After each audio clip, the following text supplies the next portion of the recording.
Welcome, welcome, welcome to Walking the Path. No, this isn't Walking the Path. This is the road less traveled. This is the road less traveled.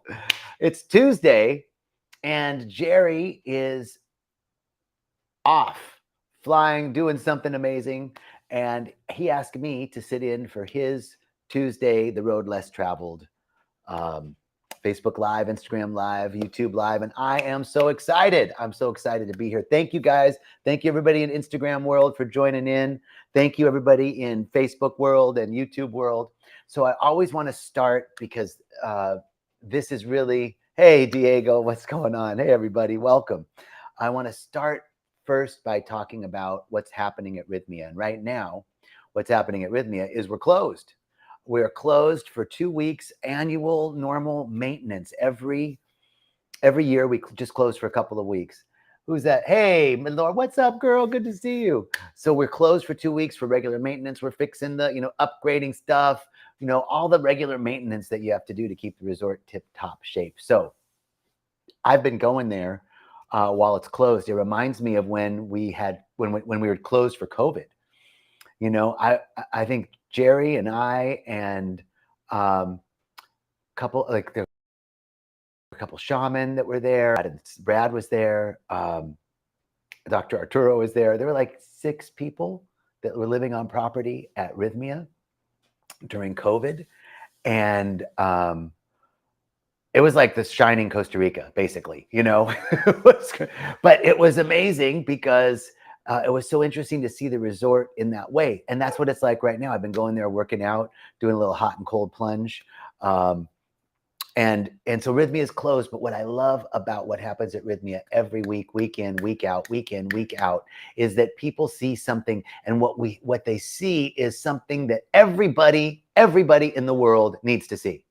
Everybody in the world needs to see it. Might not need to see it through plant medicine, but everybody in the world needs to see this. And what is that? It's that at some point, we learned something in our childhood that said that the world wants us to be a different way. The world wants us to be a certain way, and for us to get our needs met, for us to feel loved, to feel accepted, to feel like we belong, to feel like we're enough, to feel safe. We think that the world wants us to be a certain way, and we take on that way of being instead of living our authentic selves. Now, there are some people that, they're like, no, I'm my authentic self. Forgive you. Forgive you. That's the new F word, is forgiveness. Instead of you, F you, it's forgive you. So I'm going to be my authentic self. There are people like that. I know people that ever since they were little, they just didn't walk lockstep with the rest of society. But for the majority of us, me included, I took on a lot of crazy ideas, confused ideas about what I thought the world wanted from me in order to feel enough, in order to feel like I belonged. And that is the split. That's when we split and we stop being our authentic selves and we start being who we think we need to be, that projected self. And all pain, all suffering, all addiction, all disease comes from that separation. And it is by design. It happens to everybody without exception. It's the natural way of life.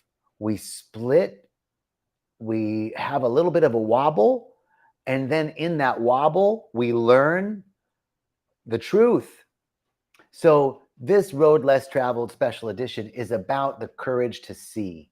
The courage to see that very thing, the courage to see what it is that we think we are, or the crazy thoughts that we've thought, the mad ideas that we've taken on that make us believe that the illusion that we're living in is reality. But the courage, this Road Less Traveled special edition, is the courage to see reality, that which is true, that which is real, that which is enduring, that which is beyond what the ego thinks reality is, that which is beyond what the 5 senses can tell us what reality is. So, love you guys over there. Thanks for joining in. So here we are. This courage to see, the courage to see, the courage to see things through is another huge part of this. How many of us are lost in procrastination? How many of us feel that we're not moving forward in our lives? That there's something we've always wanted, always known, don't know quite what it is, but there's something that I really want to do. It's got to be something more than this in the world. How many of us think that? But we can't quite put our finger on it. Don't quite have the motivation to, we might know that thing, but it seems impossible, seems like it can't be done. The courage to see things through comes from seeing clearly, seeing through the eyes of the divine, seeing through the eyes of the mind energy of God, the way that we see things through. When we see clearly, when we see rightly, we know the next right step. We know the next right thing to do. So how do we see clearly? How do we see rightly? We see clearly and we see rightly by maintaining a spiritual practice every day. Consistency over intensity. This is the key. Consistency over intensity. We must maintain a spiritual practice. What is that spiritual practice? It can be breath work. It can be meditation. It can be yoga. It can be Tai Chi. It can be Kundalini. It can be Nature Connect. It can be journaling. It can be a combination of all of those things. Meditation is the foundation. Movement, breath work, meditation are the foundational pieces of a daily spiritual practice. Now, I know what you're saying. I'm really busy. I don't have time. I understand. This is the key to maintaining the spiritual practice so that you can see clearly, so that you can see things through. Consistency over intensity. That means it's more important that you do something every day than it is that you do the full Monty every day, right? Because that's how I think. For many years, I thought, if I can't go for an hour at the gym, why bother? It's not going to do anything. If I can't meditate for, what's 2 minutes of meditation going to do? Nothing. Why bother? That's thinking based on goals. That's thinking based on some goal to meditation or some goal to working out. There's no goal to working out. There's no goal to meditation. It's just the way you live. It's just your life. It's just the way you move through life. I move my body. I meditate. So I'm going to get a little bit of that wherever I can. It's not like, well, if I can't drink a gallon of water, I'm not going to drink anything at all. I'm going to have a sip here. I'm going to have a sip there. And by the time I'm done, I'm going to have a gallon. So this is the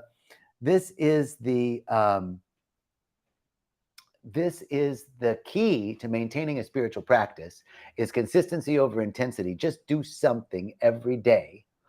And it doesn't have to be the huge piece. Now it doesn't have to be a full hour.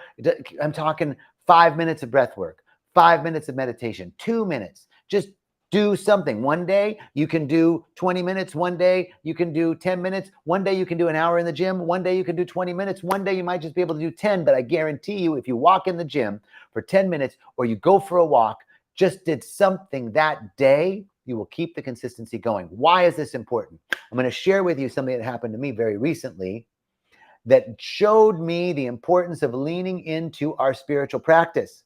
And it happened with my dog, Paco. He went out to play like normal on a Thursday morning, and I'd let him out in the front. He goes out and plays. He comes back in. I feed him his breakfast. It's not a shabby breakfast. He gets raw meat with roasted pumpkin and oatmeal. So he gets his breakfast, and he comes to breakfast, and all of a sudden he can't move. He's standing there, and I'm like, "Come on, Paco, what's up?" And he's like standing there shaking, and he tries to walk, and he can't walk, and then his like left paw starts just like, I'm freaking out. What's going on? I think he's having a seizure. I don't know. I take him within an hour of that. I take him to the vet. They say he must have eaten some weed. Looks like he's presenting like he ate marijuana. I said, well, there's no marijuana in my house. For 37 years, there would have been marijuana in my house. But for the last 4 months, absolutely zero. No, not even a pipe in my house anymore. Nothing. Not that there's anything wrong with marijuana. There's nothing right about it, nothing wrong about it. I just chose at this time to move beyond it. And that's my choice. And it's whoever's choice. It's all good. No judgment, no condemnation in any way. But for the first time in my life, I can say there was no marijuana in my house. So I was like, absolutely, there was no marijuana in my house. Well, maybe somebody else gave him some. I'm like, I don't know. There was none of my neighbors. Nobody left a brownie out on the table or anything like that. I checked around. I walked around in the jungle around my house with my snake boots on, trying to see if I could find a mushroom, something that he ate. Couldn't find anything. The vet says, look, if it's some intoxication, it'll probably be out within 24 hours. They gave him fluids. They gave him activated charcoal. They gave him medication to protect his kidneys and his liver. And the dog was out of it. I mean, like out of it. He'd lift his head up and he'd just like fall down. Or his feet would buckle under him like this, and he'd fall. Like he couldn't move. It was really scary. So 24 hours go by. He's in the vet hospital here in Tamarindo, and 24 hours goes by, and he's no better. He's worse. And now the vets here are saying, I don't know what else to do. We've done everything. By 24 hours, this should have been out. It might be a neurological issue. And so if it's a neurological issue, we've got to find a neurologist. The only neurologist in Costa Rica is in San Jose. And so we call him, and he's out of town for a week. So here's the importance of spiritual practice. During this time, I knew the truth. I knew that everything was going to be okay. I just knew it. I knew that no matter what happened, it was happening for me. I just knew it. I knew that something wonderful was happening. I just knew it. I just knew it the whole time. Thank you, Sir Joy. I appreciate it. And he's fine now. I want to tell you the end of the story. Spoiler alert: he's fine. He's outside barking right now. But it took 5 days.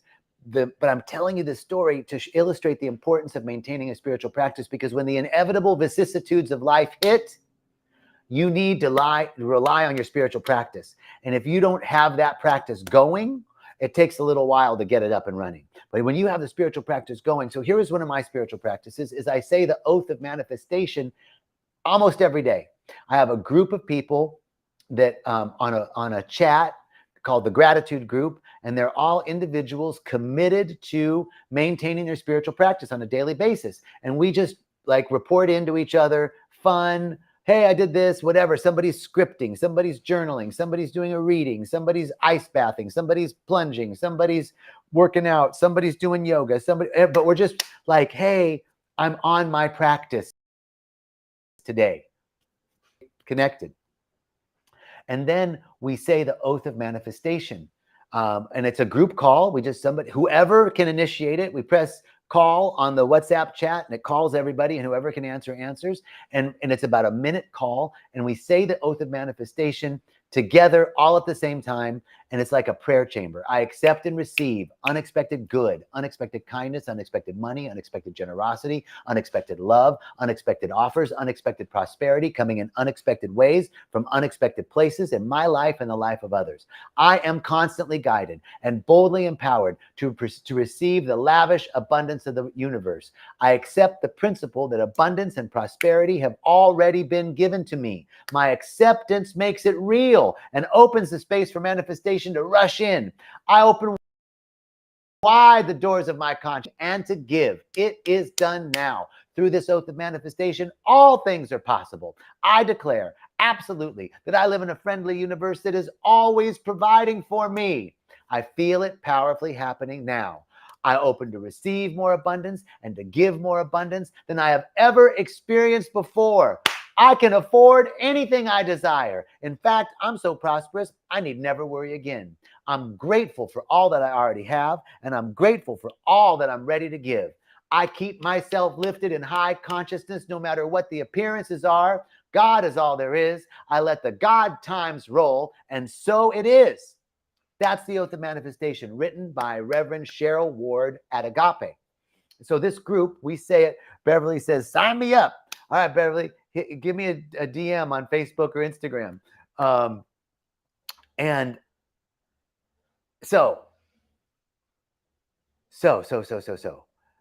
we say this Oath of Manifestation, and here it is. I'm in the hospital. The doctors say, there's nothing else we can do. It must be a neurological issue. It normally a toxin would have been out. And the guy that we need to talk to, he's out of the country. So we don't know what to do. I stood in that truth. I accept and receive unexpected good, unexpected kindness, unexpected generosity. I added to it unexpected clarity, unexpected ideas, unexpected possibilities. I accept and receive unexpected ways of this solutions, unexpected answers. I was in that consciousness. I knew that I lived in a friendly universe that was always providing for me. I felt it powerfully happening in the moment, despite the circumstance. It takes some muscle to think independently of what's going on, independently of what, okay, Beverly, I'm sorry, I'll check them. Independently of the circumstances and conditions of our lives, because it's so easy to get sucked down into the circumstance and condition of our life. But when we have a spiritual practice, it helps keep us lifted. That's another line of the Oath of Manifestation. I keep myself lifted in high consciousness, no matter what the appearances are.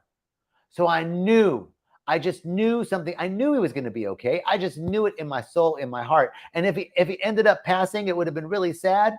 And he would be okay. One way or the other, Paco's going to be okay. One way or the other, I'm going to be okay. Everything is working together for my good. I live in a friendly universe that is constantly providing for me. I feel it powerfully happening now. I open to receive unexpected good, unexpected opportunities, unexpected kindness.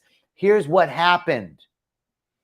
When the doctor said, I don't know what to do, a friend of mine said, well, maybe there's, a friend said, maybe there's somebody who's not an expert in neurology, but might have a better, a little bit more specialty in it. So I went to the vets here and I said, is there somebody in the country that might not be, board certified neurologist, but might be, have a little bit more expertise in it? They said, let me check. They called emergency hospital, vet hospital in San Jose. They said, we found somebody. You can go see her. She can't see you today, but she could see you tomorrow. San Jose is a 5-hour drive away. I start looking at flights, domestic flights to fly. What can I take the dog? I need to rent a car because I don't think my car is, going to be good for 5 hours on the road with my dog. Not enough room. And another friend said, couldn't they do like a video call? Maybe they could just call this woman and have her do a video conference. And the other vets can examine the dog for her and report back, they're experts. So boom, unexpected ideas, unexpected solutions, unexpected answers coming from unexpected ways. Yes, I recommended the video call. The vet said, that's a great idea. We've done it before. So they called this lady, they set it up. She saw Paco on video. They examined according to what she needed to see. And she said, it's definitely not a neurological issue, but sometimes these deep toxins, whatever he ingested, might take 3-4 days to get out of his system. But she felt very strongly that it wasn't a toxin. Hey, Steve, we'll see you next week. All right, man. I will see you. So it was a wait and see game for 3 more days. But now Paco's almost 100%. He's moving a little slow. He's still on medication, but he's definitely back. He's back. He's healed. He went through his own ceremony.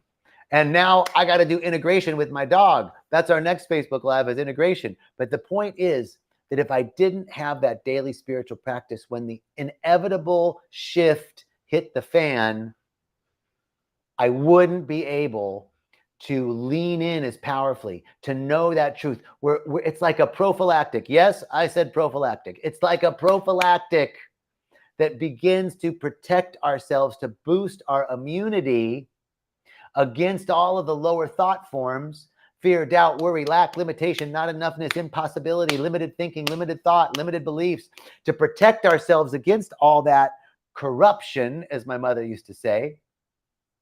And when we lean into it, But I had that practice, and so I was able to rely on those words. I keep myself lifted in high consciousness no matter what the appearances are. God is all there is. I knew that God was in Paco's body. God was in the vets. God was in the hospital. God was everywhere. There's no outside of the presence of the mind energy of the divine. And so I could lean in. So this is the importance of spiritual practice, that we do something every day, consistency over intensity. That's the road less traveled. If people traveled that road more often, there'd be more peace, more joy, more love, more creativity, more excellence, more compassion, more harmony, more order, more balance, more beauty, more joy, more abundance, more prosperity, more equanimity everywhere in the world. If people were practicing that road less traveled, the road of consistent meditation, consistent spiritual practice, consistent movement of the body, consistent taking care of hydration and nutrition and proper attention to our relationships, to ourselves. Our primary relationship is to ourselves. So that's it. The road less traveled. Special edition, spiritual practice, leaning in. What do we say here? Sir Joy, thank you for sharing. Thank you, brother. Healing vibrations helps me. I'm glad. And I give you a huge hug. Thank you, Sir Joy. Thank you so much. Thank you, everybody. Thank you for joining. Thank you. Sending much love, knowing that something wonderful is happening for you. No matter what the appearances are, something wonderful is happening. Keep yourself anchored in high consciousness, knowing that you live in a friendly universe that is always providing for you. Feel it powerfully happening now. And so it is. And now so be it. And now it is so. Ashe, Aho, and Satnam. Peace and richest blessings.